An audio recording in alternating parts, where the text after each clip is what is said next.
Sabi nila mahirap daw kapag malayo, kapag bihira.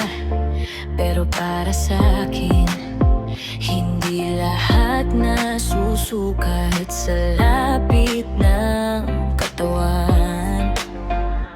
Minsan nasa tibay ng puso. Mahirap ba magmahal ng hindi mo laging kasama?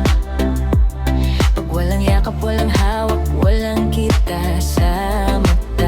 Pero para sa'kin, hindi doon nasusukat ang halaga. Kasi may pag-ibig na buo kahit malayo ang isa't isa. Hindi man tayo palaging magkatabi sa daan, hindi ibig sabihin nun humihina ang nararamdaman. Kasi ang tunay na samahan, hindi lang sa bilang sikat. Nasa tibay ng tiwala kahit malayo, tahimik ang paligid. May mga gabing sabik, may mga umagang kulang, may mga oras na gusto lang kita agad masilayan.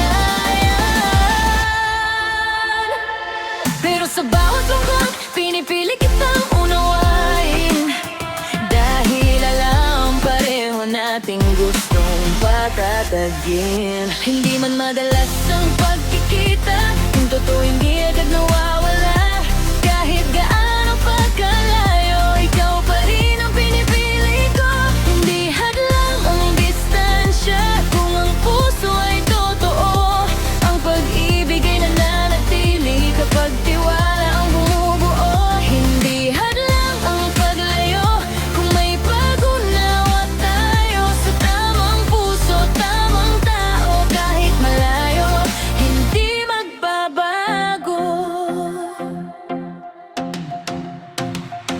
Hindi lahat ng malayo ay malamig na rin. Hindi lahat ng tahimik ay wala ng damdamin. Minsan kailangan lang ng pasensya at pangunawa para sa pag-ibig na hindi kayang sirain ng problema. Sa bawat araw na hindi kita kapiling, mas lalong pinapahalagahan ang bawat lambing. Na kahit sa tawag lang, kahit sa mensahe lang, ramdam kong buo pa rin ang ating samahan. Sa lungkot at tulot, di naman sa dalas ng kita nabubuhay ang pag-ibig at pag-asa, kundi sa tiwalang kahit anong layo ang pagitan.